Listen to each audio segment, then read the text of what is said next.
parler beaucoup, manger l'argent, voyager beaucoup seulement, mais travailler beaucoup, créer des choses, emploi des jeunes, non, non, non.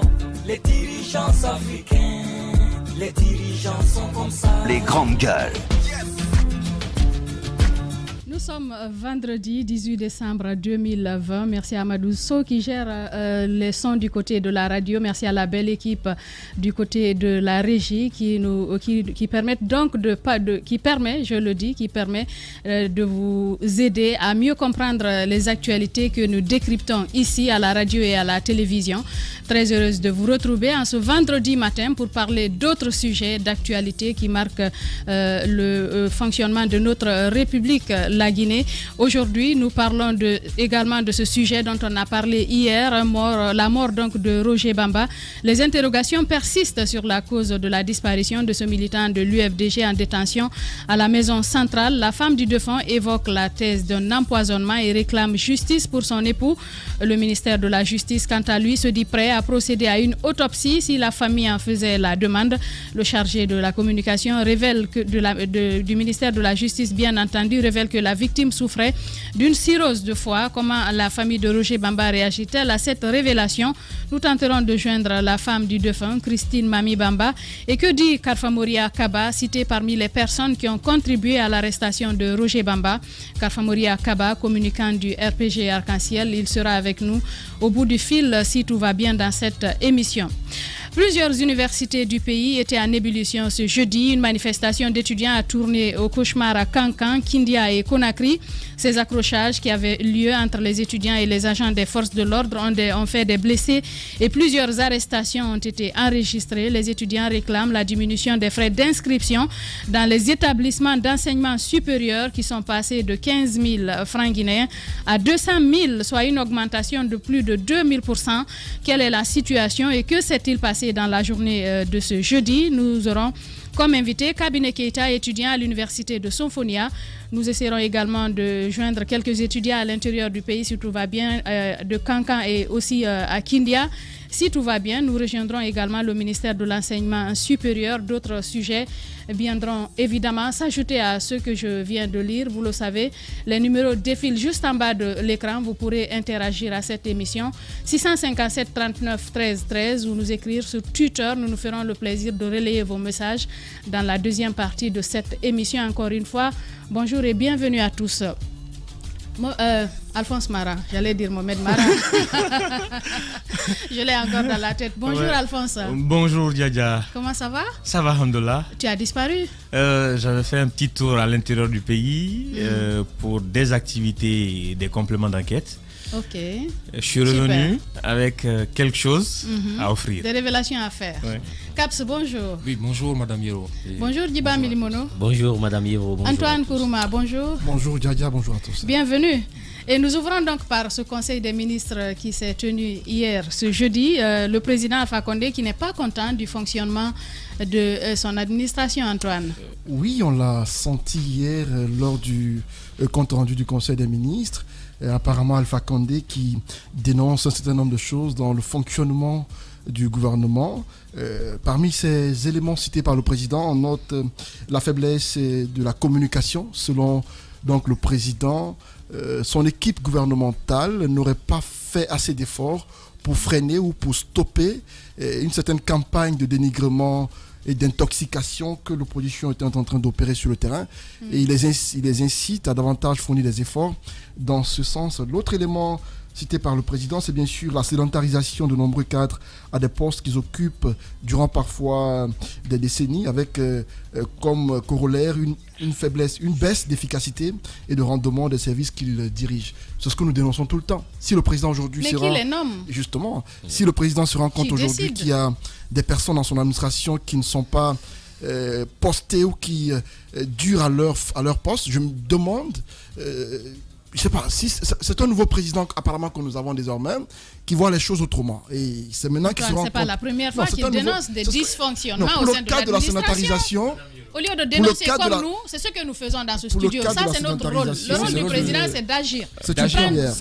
Il n'est pas opposant. Il a évoqué plusieurs choses au nombre de 8, mais je veux en venir à un cas spécifique qui m'a personnellement interpellé. et qui, pour moi, explique les raisons pour lesquelles Alpha, jusqu'à ce jour, ne tend pas la main à Cellou, reste indifférent aux multiples appels de certains observateurs. Alors, je prends juste ce pan de la conférence de presse qu'on appelle du Conseil des ministres. Le chef de l'État invite les ministres en charge de la justice, de l'administration du territoire et de la citoyenneté à informer l'opinion sur les dessous des remous et des troubles politiques ressent tout en révélant les véritables intentions de leurs commanditaires et les risques auxquels ils ont exposé l'État et la nation. Il a insisté sur la vigilance des services compétents dont les actions préventives ont empêché notre pays de sombrer dans le chaos et la désolation. Je m'arrête là. Le discours est beau. Je comprends largement pourquoi jusqu'à ce jour, et je ne crois pas que cela se fasse maintenant, qu'Alpha Condé ne tend pas la main pas dans la conciliation. à l'opposition. Et il ne le fera pas. Il n'est pas Je dans vous la explique conciliation. pourquoi. Des rumeurs ont circulé. Il y a eu on a entendu des choses par rapport aux intentions de Cellou Dalein Diallo à cette élection. On a tous suivi Cellou lorsqu'il a déposé son dossier de candidature dire que 2020 n'est pas 2010 ni 2015. Donc, bon, beaucoup ont fait des raccourcis en disant que cette fois-ci Cellou va aux élections avec un plan B dans la poche. Ce plan B, c'était quoi? Selon ces rumeurs qui circulaient, c'était que Cellou crée le chaos dans le pays pour que l'armée vienne au pouvoir. Alors, si le président demande à ses ministres de révéler ce que cachaient les intentions des opposants, je me dis qu'il y a forcément des choses qu'on ne nous a pas dites. Est-ce que c'est Qu'est-ce le qu'on ne ministre sait de pas? révéler Non, les intentions? non, c'est ce qu'il dit. Il y a des gens qui C'est sont ce qu'il arrêtés, dit. c'est à la justice de faire son C'est ce travail. que dit Alpha Condé. Antoine. Cela m'amène à dire que le pouvoir en place a des choses qu'on n'a pas. Qu'est-ce qu'on ne sait pas par rapport au dessous de cette Mais élection? qu'est-ce qu'ils attendent Mais pour c'est un mettre ça en conseil lumière? des ministres Non, qu'on a madame, dit le ça. conseil nous révèle des choses. Et à c'est mon encore- avis, dans les jours à venir, si Alpha Condé demande à certains ministres qui les citent de façon précise de révéler au peuple de Guinée ce que cachait cette élection, ou ce que cachaient des opposants en allant à cette élection, c'est important qu'on le sache. Qu'est-ce que les opposants cachaient? Parce que le pouvoir en place ne va pas continuer tout le temps à dire des choses lorsque l'opinion a tendance à avoir les yeux braqués sur une situation. On veut détourner, on nous ramène sur un terrain parfois glissant. Parce que cette forme de révélation que fait le président, en nous disant qu'il y avait des choses cachées, on a tous vu des arrestations de personnes dans ce pays qu'on a accusé de détenir des armes par devant eux dans les maisons. On nous a appris que les frontières ont été fermées parce qu'il y avait des menaces d'attaque du pays. Est-ce que c'était l'œuvre du chef de file de l'opposition ou de Cellou Dalein Diallo? Est-ce que c'était l'œuvre de l'opposition? Qu'est-ce qu'on ne sait pas? On sait qu'il y a des opposants qui ont été empêchés de sortir du pays. Hier, c'était le cas de Mohamed Tal. Il y a eu le cas Sidia. Il y a eu le cas de la femme de Cellou Dalein Diallo. Il y a eu beaucoup de choses comme ça auxquelles on a assisté. Est-ce que tout ceci était dans cette menace qui planait sur le pays, comme le dit le président? On a envie de savoir, et j'espère que dans les jours à venir, ces ministres cités nous diront clairement ce que cachaient les élections de 2020, mais en tant parce que qu'on a envie de le journaliste, savoir. vous n'allez pas vous fier à ce qu'on va vous dire. On ne Il s'y faut fie pas. creuser, Je il faut révèle juste chercher, ce il que... faut essayer de chercher à savoir Je qu'est-ce n'ai qui fait s'est que passé, rendre compte. qu'est-ce qui se cache. Je n'ai fait que rendre compte des révélations faites par le président au cours du Conseil des ministres. J'ai envie de savoir ce Madame qui ne va Yero, pas. moi Mais en même j'ai temps- envie en de même dire, temps, Madame Yero, on si vous ordonne le permettez. débat, s'il Oui. vous plaît. Diba Milimono, j'ai envie de savoir, est-ce que c'est un conseil des ministres qu'on doit dire aux gens de déballer ce qui était caché? S'il y avait une menace concernant la sécurité nationale, il y a des agents des services de sécurité qui sont chargés de mener des enquêtes, de savoir ce qui s'est passé et de faire en sorte que le dossier parvienne à la justice. Tout à fait. C'est une diversion. Ça, c'est une diversion parce que le qui parle, il est important en communication. Si c'est le gouvernement qui dit qu'ils ont des preuves, c'est que chacun est dans une posture de défense. C'est la guerre de la communication. Donc, vous faites bien de le dire. Si la communication viendrait du gouvernement, eh bien, nous, en tant que journalistes, on peut prendre cela avec des pincettes parce que c'est à creuser, il faut mener des enquêtes. Maintenant, cette sortie du président de la République, lorsqu'il parle surtout de manque de solidarité entre les membres du gouvernement, je voudrais qu'on me dise solidarité autour de quoi? Parce que tout récemment, on a parlé, voilà, on a parlé des 200 milliards. Moi, je ne parle pas de solidarité, mais plutôt d'une complicité gouvernementale contre le peuple de Guinée. Parce que c'est l'argent du contribuable guinéen. On ne peut pas parler de solidarité au moment où il y a une mauvaise gouvernance, au moment où il y a la faillite étatique, au moment où les droits humains ne sont pas respectés dans un pays. Il n'y a pas de solidarité gouvernementale. Maintenant, sur la communication de crise. C'est pas en temps de guerre, on prépare une communication de crise. Ça se fait bien avant qu'il y ait conflit dans un pays. Ça se fait en amont. C'est lorsqu'il y a un problème, on réadapte sa communication de crise. À ce niveau, il a raison. Le gouvernement, ces dernières années, n'a pas fait une bonne communication. Vous vous souvenez avec le rapport qui avait été présenté par cette institution, où le ministre même de la Sécurité allait jusqu'à dire qu'on a pris des pinces pour introduire une balle dans un corps. Et après sa sortie, beaucoup avaient dit qu'il est venu marcher sur les plates-bandes de la justice. Ce n'était pas une communication qui devait venir d'un ministre de la Sécurité. L'un dans l'autre, il y a un problème communicationnel, mais ce que le gouvernement oublie aujourd'hui, avec les réseaux sociaux, les États n'ont plus le contrôle de l'information. Les citoyens aujourd'hui sont à la fois concepteurs et récepteurs des messages. Ce qui fait que sur Facebook, s'il y a détournement, si les journalistes ne jouent pas leur rôle, ce sont les citoyens qui feront des révélations. Et aujourd'hui, l'État a du mal à maîtriser lui-même la communication. Si les journalistes démissionnent, aujourd'hui, il y a ce qu'on appelle le journalisme citoyen. Donc, le chef de l'État doit comprendre une chose. Pour une communication claire, il faut aller dans le franc jeu. Il faut aller dans la bonne gouvernance. C'est en cela on peut avoir des informations qu'on peut amener vers les citoyens. Parce que la communication descendante, elle n'est pas bonne. Vous voulez communiquer, il faudra avoir des éléments avec vous. Et aujourd'hui, quels sont les éléments? Nous avons des opposants qui sont en prison. Il y a le cas Roger Bamba aujourd'hui qui est en train d'émouvoir le monde. Je pense que le chef de l'État était au moins attendu à ce niveau dans sa communication. Mais après, il a dénoncé la faiblesse du système judiciaire. Mais lorsqu'on dénonce la faiblesse du système judiciaire, aujourd'hui, si on veut parler de l'indépendance de la justice, si on ne met pas en place des institutions fortes, c'est l'institution la plus forte qui s'impose. Et malheureusement, aujourd'hui, c'est l'exécutif qui est en train de s'imposer à tous. La justice, elle n'est pas indépendante. Par le fait de qui? Par le fait de l'exécutif. Aujourd'hui, c'est bon de dire les magistrats, il faut être indépendant, mais il faut aussi accompagner les infrastructures aujourd'hui. Regardez les maisons dans lesquelles ces tribunaux se trouvent. Donc, il y a tout un problème sur la chaîne pénale. Enfin, en location. En location. Allez-y à l'intérieur. On a dit, on a changé la cartographie de la justice. On a transformé les justices de paix en des tribunaux de première instance. Mais sauf que, jusqu'à présent, ils sont dans les mêmes... Il y a quand même des bâtiments qui avaient été rénovés, mais oui, il y a un problème non équipés. Maintenant, qui a été fait quand même pour réformer le système judiciaire. Cheikh Sako, je pense qu'il avait quand même jeté les bases. Il a jeté les bases parce que d'abord avant lui, avec Christian Sow, il y avait eu les états généraux de la justice. Il est venu, il s'est servi de ça, il a mis en place le Conseil supérieur de la magistrature avec d'autres éléments. Mais au-delà aujourd'hui, je pense que le chef de l'État, lorsqu'il parle de la justice, il faudrait qu'il précise une chose. La justice, elle n'est pas indépendante. Justement. Regardez tout récemment ce que Dame Zénab a fait avec cette procédure qui est en cours et on met une autre procédure dans une autre. Donc ça veut dire qu'il y a l'interférence non seulement de l'exécutif dans les décisions. Donc ça fait que ça ne facilite pas le travail. Donc moi je pense qu'aujourd'hui, ce que le chef de l'État devrait faire, il faut sortir de cette compétition. Il n'est pas opposant. Il est chef de l'État. Et lorsqu'on est chef de l'État, on l'a dit le jour de l'investiture, il faut être juste et équitable. Il faut être le président de ceux qui ont voté pour toi et ceux qui n'ont pas voté. Et ceux qui n'ont pas voté se recommandent de ces opposants qui sont en prison. Ce sont vos citoyens en tant que président. Il faut entendre ce message de ces citoyens-là. Aujourd'hui, il y a une mère qui est endeuillée, une femme qui est endeuillée. Il y a des enfants qui sont endeuillés. Il y a il y a des familles qui sont endeuillées. Il faudrait que le chef de l'État puisse comprendre une chose, c'est le président de tous les Guinéens. Il faut sortir de cette posture d'opposant historique et aller de l'avant, prendre de la hauteur. Parce que tout ce qui est en train de se passer, s'il a la volonté, je pense qu'on peut sortir de cette situation.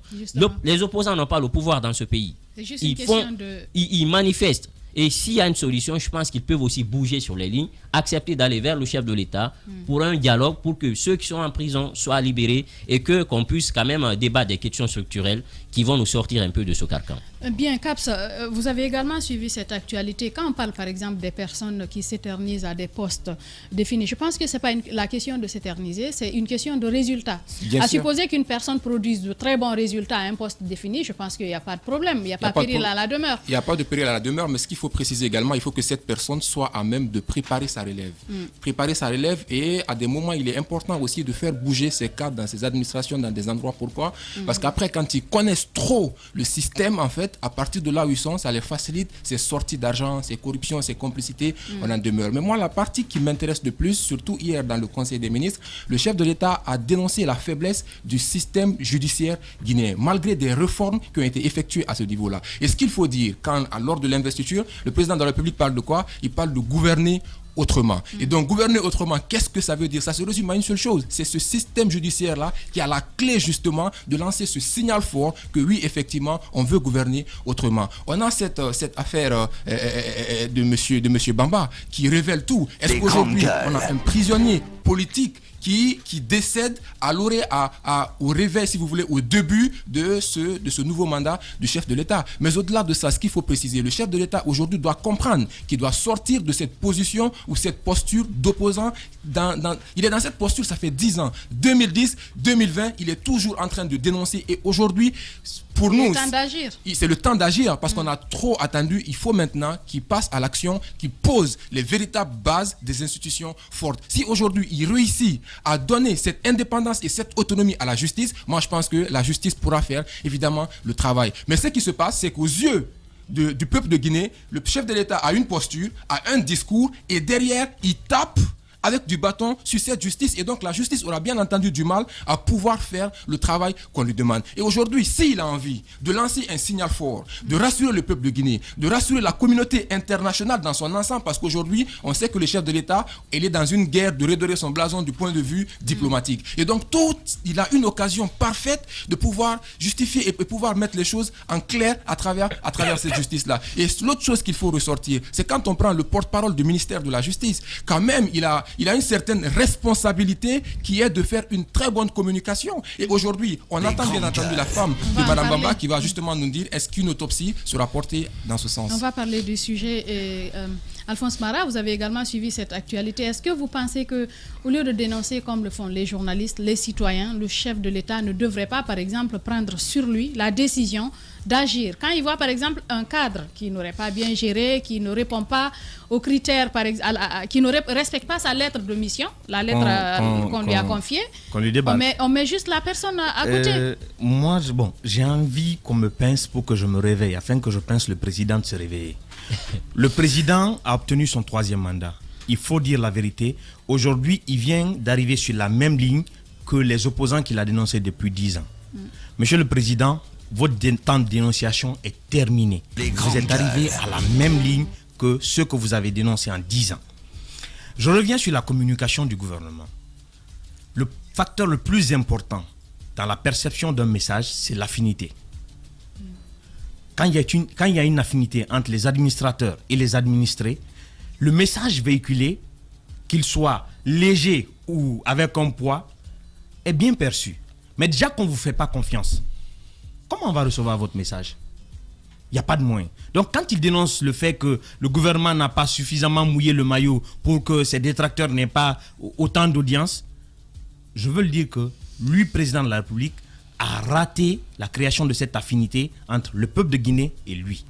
Les promesses ont été annoncées. On a annoncé tellement de choses qui ne sont pas venues que finalement, cette affinité a quitté le terrain. Donc aujourd'hui, quand le président parle, on lui regarde, on dit les grandes gueules. On attend de voir. Donc aujourd'hui, le problème n'est pas la communication du gouvernement, même s'il n'y a pas de communication du gouvernement. Le problème commence à la présidence de la République. Regardez la communication autour du président de la République quand même. Le président, il ne parle que quand il y a un problème qui lui concerne. Et quand le président parle, même son discours d'investiture, regardez, le président n'a pas de feuille de route de communication. Je crois qu'on a... Non, Antoine, très mal de quoi il s'agit. Non, Antoine, tu me laisses finir. Le président dénonce plutôt le fait que les membres du gouvernement aient laissé l'opposition prendre le décision. C'est ce que j'ai dit, les détracteurs. Il a parlé de ses détracteurs. Oui, l'opposition notamment. C'est bien de ça que je suis en train de parler. Maintenant, Antoine, quand autour du président de la République même, il n'y a pas de communication professionnelle, comment les opposants peuvent manquer d'audience? Quand celui qui doit vous parler ne vous parle pas, la personne qui vous parle, vous l'écoutez à sa place. Donc, le président, autour de lui, il y a un manque de professionnalisme. La communication gouvernementale est basée sur des faux dossiers et du mensonge. Parce que aujourd'hui, pas forcément. Écoutez, non, laissez-moi finir. Non, vous me laissez finir, s'il vous plaît, Antoine, tu me laisses finir.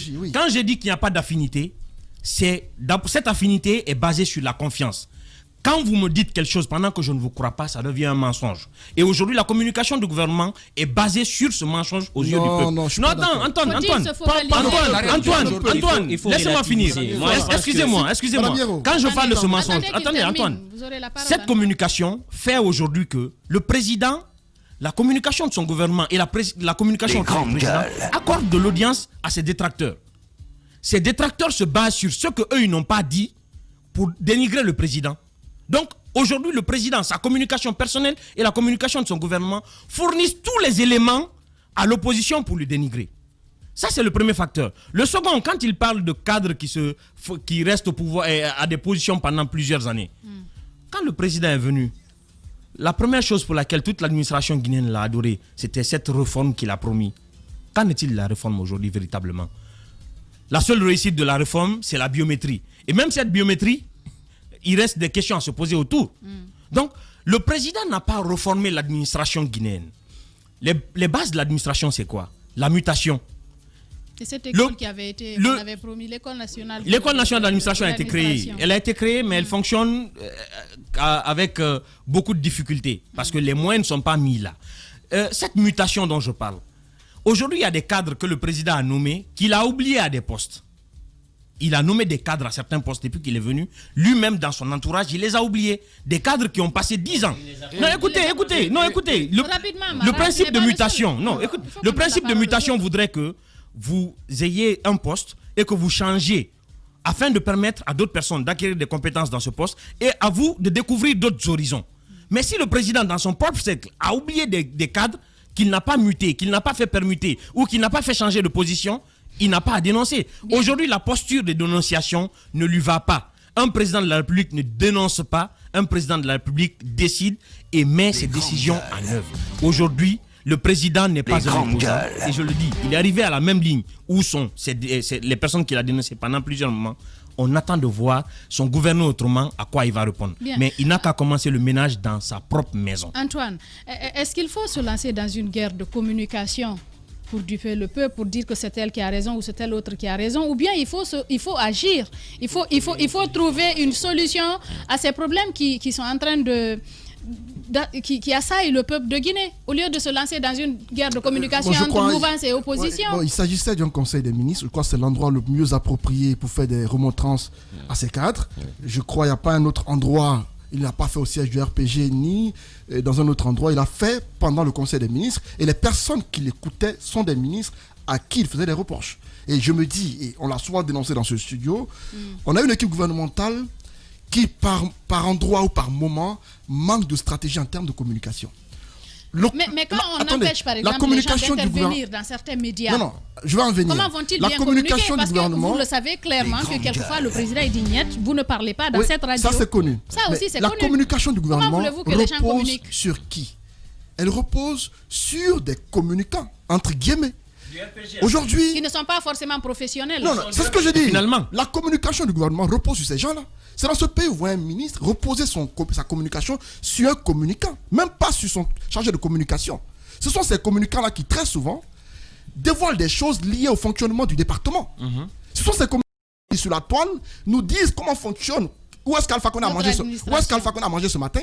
Kassouri doit aller où à midi? Où est-ce que tel ministre, ou qu'est-ce qu'il doit faire? Est-ce que c'est leur rôle de le faire? Mais je me dis qu'ils ne font pas la part des choses dans ces communicants-là. Et les personnes devant communiquer pour le gouvernement, y compris le ministre. Parce qu'il y a beaucoup de ministres dans ce gouvernement qui ne savent pas communiquer oralement. Donc, je me dis que parfois, il y a eu... qui ne connaissent pas du tout la communication. Il y a une première stratégie. On peut mettre en place une cellule de communication. Il y a une première stratégie qui a consisté à communiquer avec la presse dans un hôtel UP de la place, où chaque semaine, les ministres venaient pour dévoiler leur bilan par rapport à des tâches qu'on leur a confiées. Cette communication qui apparemment était devenue une sorte de... C'était de la communication purement, parce que nous, les journalistes, il faut nous le reprocher, il n'y avait pas de contradiction véritable qu'on apportait à ces ministres. Tout ce qu'ils disaient passait comme une lettre à la poste. On ne faisait que rendre compte de leur communication dans nos différents médias. Je n'ai vu aucun journaliste contredire des chiffres ou encore des communications faites. Ne creuse pas. Voilà, justement. Et donc, à ce niveau, je me dis, certes, il y a eu cette stratégie qui a été faite, mais qui n'a pas été suffisante. Et à leur niveau, le président doit faire en sorte... Qui n'a pas prospéré.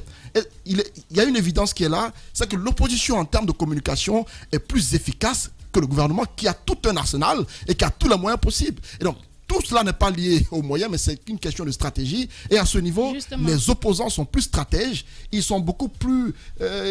ils réfléchissent mieux dans ce domaine que notre gouvernement. Qui pour clore, rien que pour la vision conférence pour les conseils des ministres, a eu tous les mots du monde mettre en place le système. Il a fallu qu'il y ait le coronavirus pour qu'on se rende compte que cela est possible.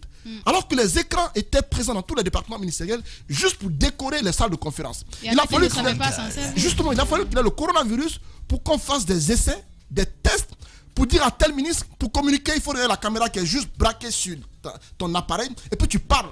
Donc ça a pris des semaines pour ça. Quelque chose à ce qu'Antoine est en train de dire. Faites le constat.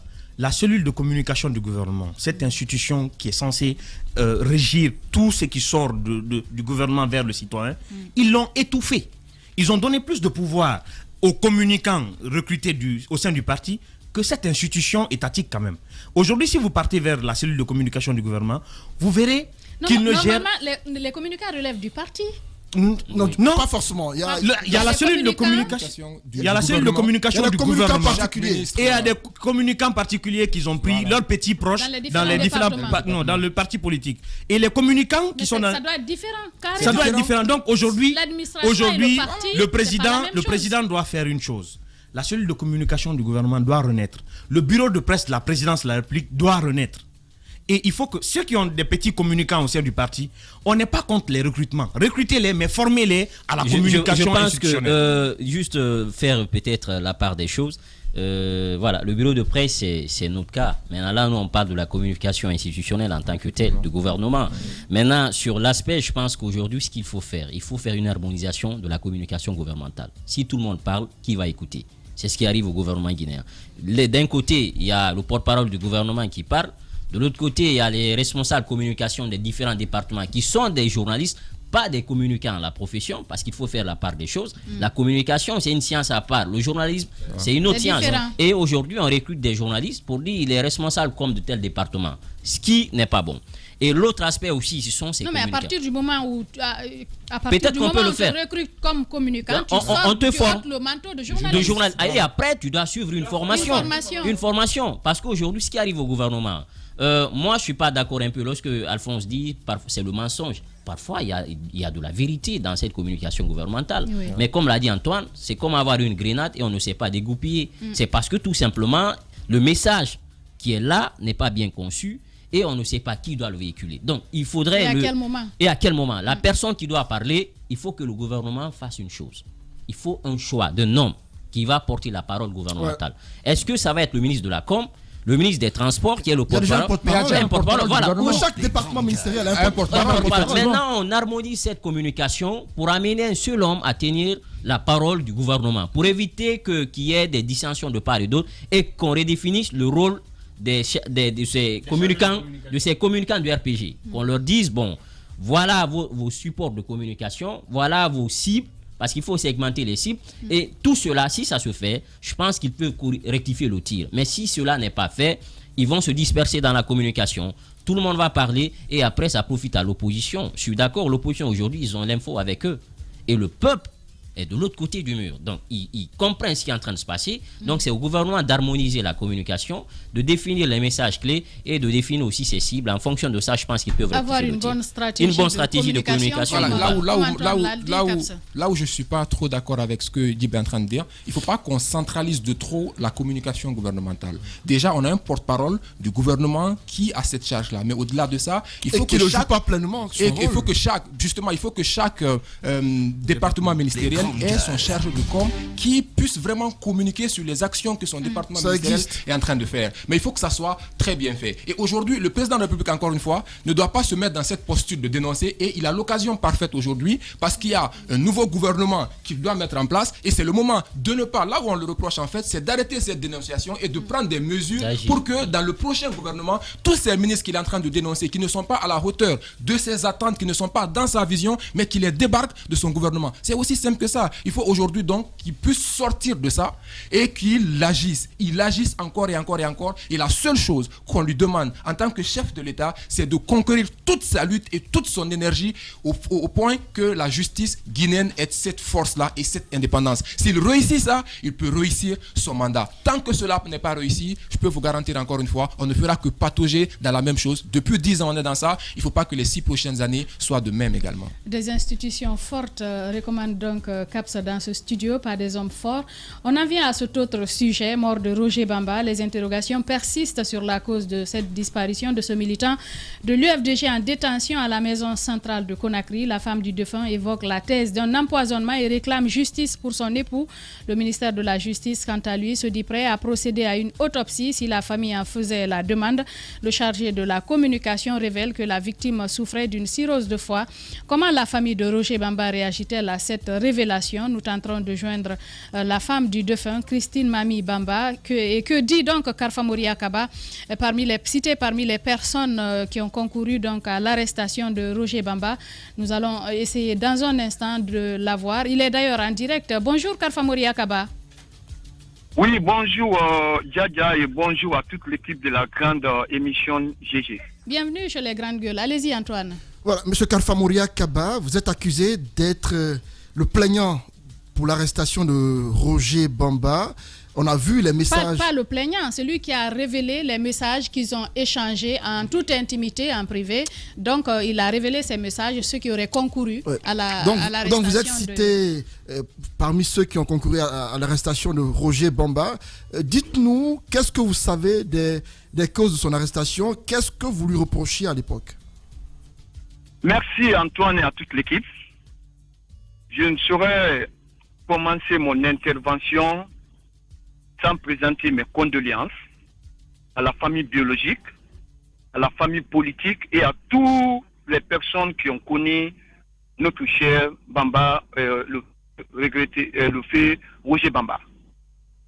Je m'en vais vous dire une chose d'abord, que Roger était un meilleur ami à moi et c'était un homme qui était très très social, qui participait très dans proche. Tout... La question c'est, qu'est-ce qui s'est passé pour que Roger soit arrêté? Parce qu'on apprend que c'est pour une raison banale qu'on l'a mis aux arrêts. Dites-nous ce qui s'est passé. Pourquoi vous citons aujourd'hui Karfa Mouria?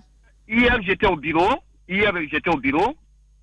J'ai vu une capture d'écran qui circulait sur les réseaux sociaux, soi-disant que je serais la personne qui a donné les contacts de Roger Bamba à l'autorité afin qu'il soit arrêté.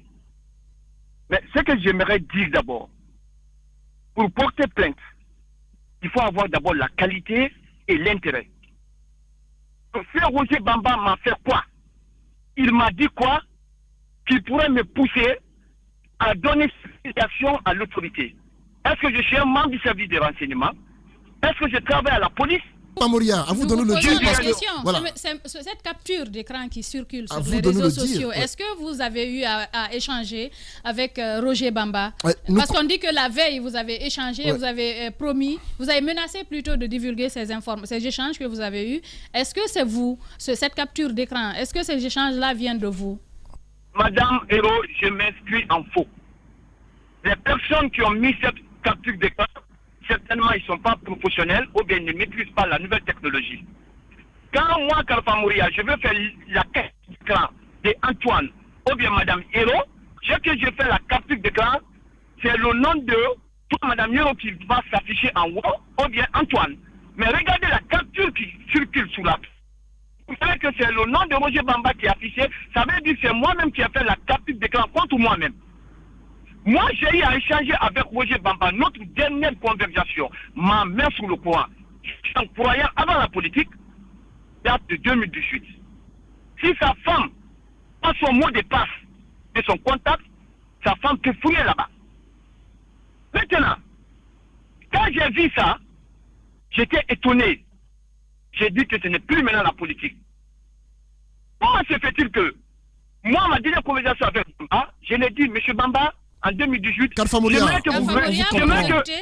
Karfa Mouria, en termes de communication sur la toile, il faut dire clairement que vous n'êtes pas un exemple. On vous a suivi dans beaucoup de cas, notamment pour l'incendie des marchés. Vous avez été l'un de ceux qui ont mis sur la place publique des écrits assez dangereux, incendiaires, annonçant que des marchés seraient brûlés à Conakry, et le lendemain, ça a été le cas. Et donc, si aujourd'hui vous êtes cité dans une telle affaire, je me dis que ce n'est pas forcément une accusation à tort au regard de votre passé. Et mieux encore, est-ce que vous pouvez nous dire, lors de votre dernière conversation avec M. Bamba, est-ce que vous l'auriez menacé? Monsieur Bamba, j'aimerais dire d'abord à M. Antoine que l'affaire de Madina est pendant devant la justice, qu'on laisse la justice faire son travail. Je n'ai jamais dit à Roger Bamba que je vais le livrer à la police et ni le menacer. Notre dernière conversation, j'ai dit à M. Roger Bamba, un ami à moi, on se rencontrait dans les cas sociaux, j'ai dit, j'aimerais que vous rejoigniez le RPG Arc-en-Ciel pour que nous menions le combat ensemble. Aujourd'hui, il n'a pas le droit de se venger ou de le faire, mais Dieu est là.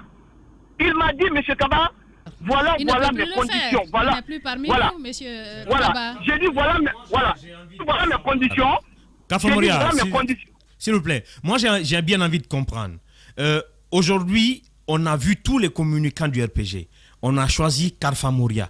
Est-ce que votre parcours de communication ne colle pas un peu avec les accusations qu'on porte sur vous quand vous faites votre propre remise en question? On a d'ailleurs vu beaucoup de communicants qui se sont indignés, qui regrettent cette disparition. La question qu'on se pose, c'est pourquoi c'est vous qu'on a ciblé en fait.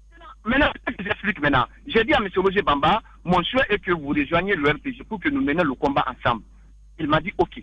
Il m'a dit certaines discrétions pour qu'il puisse nous rejoindre. Certaines conditionnalités. Maintenant, un jour, M. Bamba, en échange avec... on était sur les réseaux sociaux, on s'est échangé des messages. Vraiment, lui et moi, chacun a écrit des mots dérapés. Après, il est venu dans mon inbox. Quand M. Bamba est venu dans mon inbox, il m'a insulté père et mère. Je n'ai pas répondu. Bon, auparavant, il m'avait dit qu'il souhaiterait rejoindre le MPG Arc-en-Ciel si toutefois on lui crée certaines conditionnalités. Je lui ai dit, maintenant tu es en train de parler sur les réseaux sociaux, patati patata. Je dis, si vous n'arrêtez pas, M. Bamba, je vais mettre notre conversation sur la place publique. Et tu verras. C'est ça. Je lui ai dit, en aucun cas, je vais le livrer à la police. Il m'a fait quoi? Je suis le seul communicant du RPG. Si toutefois le RPG est attaqué par M. Roger Bamba, que je m'énerve, en qualité de quoi? C'est tout simplement ce qui s'est passé entre nous. Mais je comprends pourquoi on m'accuse. Je vais vous dire ce qui se trouve au-dessus de cette affaire, parce que je serai d'accord avec une autorité de la sécurité. Mon seul crime dans cette affaire, parce que je suis d'accord avec une autorité de la sécurité. Est-ce que être d'accord avec la sécurité? Non, je ne dirais pas le nom, parce que peut-être ils voient mes photos avec les autorités qui sont en charge soit de la sécurité. Mais tous les autres communicants s'affichent avec des autorités. Kaffa Moria Kaba, vous n'êtes pas le seul communicant du RPG. Madame Héro, j'aimerais maintenant, ceux-là qui circulent cette capture d'écran, quelle est la preuve que c'est moi qui ai écrit cette publication? Cette communication. J'ai une question. Non, écoute-moi. S'il te plaît, tu vas m'écouter correctement, s'il te plaît. J'ai envie de savoir ton parcours, tous les messages incendiaires que tu as écrits sur Facebook, qu'on connaît de toi. Est-ce que c'est pas pour ces messages-là que toi, personnellement, t'as ciblé? Parce que ça colle tellement bien que personne n'a de doute quand même. On n'a accusé personne. On connaît tellement de communicants virulents au sein du RPG, mais c'est toi qu'on a ciblé. Pourquoi ça tombe que sur la tête de Kaffa Moria? Monsieur le journaliste, je pense que ceux-là qui sont en train de faire circuler cette capture d'écran, c'est à eux que vous devez poser cette question.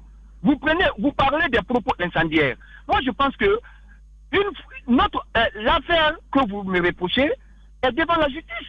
Moi, je suis légaliste, je me remets à la justice. C'est à la justice de dire j'ai été coupable. Juste une question. Les absents ont toujours tort. C'est vous qui parlez aujourd'hui. L'autre n'est pas là pour se défendre, malheureusement. Alors, si vous n'avez votre responsabilité ne doit pas être engagée dans cette situation, les Guinéens se posent la question. Alors, pourquoi on l'arrête? Pourquoi Monsieur le journaliste, si vous permettez, la femme de Roger Bamba a dit hier dans sa déclaration que son mari a échangé un SMS avec un jeune qui, à son tour, est parti porter plainte à la DPJ. La meilleure façon de mener l'enquête, c'est d'aller à la DPJ et savoir est-ce que c'est Kaffa Moria qui a porté plainte. Le jour de l'arrestation de Roger Bamba, je n'étais pas ici. Et je rappelle qu'il a été arrêté à l'Assemblée nationale. Ma main sur le Coran, j'ai entretenu un bon avec assez de communicants de l'UFDG. Je sais là où il dort. Je sais là où on les trouve. C'est pourquoi je ne suis pas allé filer les gens là. Il ne sert à quoi de les filer. Donc je vais dire à la famille de Roger Bamba, Et à toutes les personnes qui m'écoutent, qui ont été indignées, ou bien qui m'accusent que, notamment, cette capture d'écran n'est pas mon écriture. Tout le monde connaît mon style d'écriture. Ce n'est pas moi mon écriture. Et je suis croyant avant tout. Je n'ai aucune intention de faire mal à un ami parce que nous ne partageons pas la même obédience politique. Ce n'est pas moi aujourd'hui, ce n'est pas moi demain. Karfamouni Akaba, je rappelle que vous êtes communicant du RPG Arc-en-Ciel. Merci d'avoir répondu à nos questions ce matin. Merci. Bien, bonne journée. Alors, on a écouté Karfamouni Akaba. Dans un instant, on va essayer de donner la parole à Madame Bamba, Madame Christine Mami Bamba, pour nous expliquer les dernières instances de son mari, ce qu'elle a pu vivre. On va y aller rapidement. Il faut revenir sur un facteur important que Karfamouni a souligné. Il a dit que si c'est lui qui avait fait la capture d'écran, c'est le nom de Roger qui aurait figuré en en-tête. Et ça, c'est réel. Quand vous recevez des messages de la personne, le nom de la personne reste en tête. Donc, quand vous faites le capture d'écran, ce n'est pas votre nom qui reste, mais c'est le nom de la personne. Donc, ce facteur-là, il a raison. Mais la personne ciblée et les antécédents de la personne collent tellement bien qu'il ne pouvait pas avoir d'autres personnes. Non, c'est des suspicions. C'est des suspicions. Ce qu'il faut dire par rapport aux circonstances des arrestations ou de l'arrestation de Roger Bamba, il faut dire qu'il a été arrêté dans l'enceinte de la cour de l'Assemblée nationale. Et il avait été... Dans un bureau? Non, pas dans un bureau. Selon mes informations... Il avait été convoqué là-bas? Voilà, d'abord convoqué par le responsable, le secrétaire général de l'Assemblée, Mohamed Berete, qui à son tour a appelé la responsable des ressources humaines de l'Assemblée, qui les a rejoints, parce qu'ils avaient reçu une plainte contre Roger Bamba, d'un citoyen par rapport à des écrits de ce dernier. Alors, la police est venue déposer la plainte et elle attendait d'emmener directement Roger. C'est dans ce sens que Roger a été convoqué dans le bureau du secrétaire général. Mais est-ce que c'est la manière? La manière, c'est de déposer la convocation au domicile de la personne. Une première convocation, une deuxième convocation, et puis après, si la personne ne répond pas, le mandat d'amener. J'apprends qu'il y avait... Est-ce qu'on connaîtrait même quel est ce jeune qui aurait porté plainte? Si je peux finir. Amadou, si on peut avoir la femme de Roger Bamba, ce serait bien qu'on puisse également lui donner la parole. Les agents ont voulu l'emmener directement. C'est, selon mes informations, le secrétaire général qui s'y est opposé pour dire qu'il faut mettre à ma disposition Roger puisqu'il relève de moi. Ensuite, on verra comment le faire parvenir à votre niveau. Les policiers se sont retirés.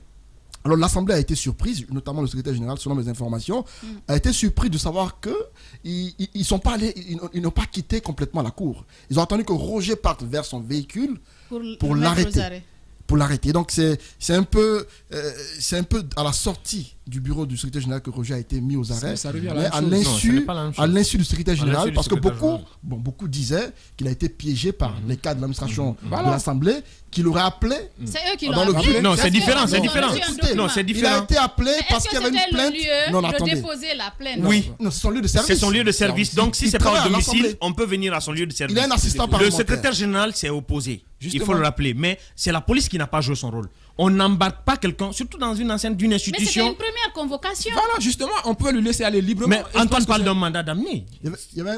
On dit qu'il y avait une convocation qui était émise contre lui. Et lorsqu'on l'a introduite auprès du secrétaire général, c'est celui-ci qui s'est mis comme garant de Roger pour dire allez-y, je vais vous l'amener. Je pense qu'on a c'est à toujours son dit, insu qu'il a été arrêté. On l'a toujours dit, la procédure n'est pas respectée. Pas du tout. Et que ce soit Roger Bamba ou les autres citoyens anonymes. Et voilà, la procédure n'a jamais été respectée. D'ailleurs, même l'ambassade des États-Unis à Guinée, dans sa communication, a invité le gouvernement à respecter un peu la procédure. Parce que si vous ne respectez pas la procédure, vous biaisez l'instruction dès le départ. Donc ça, c'est un fait. C'est un problème. Déjà, le monsieur, il est mort aujourd'hui. Donc, il a été pris comme ça, de façon illégale. C'est comme si c'était une prise d'otage.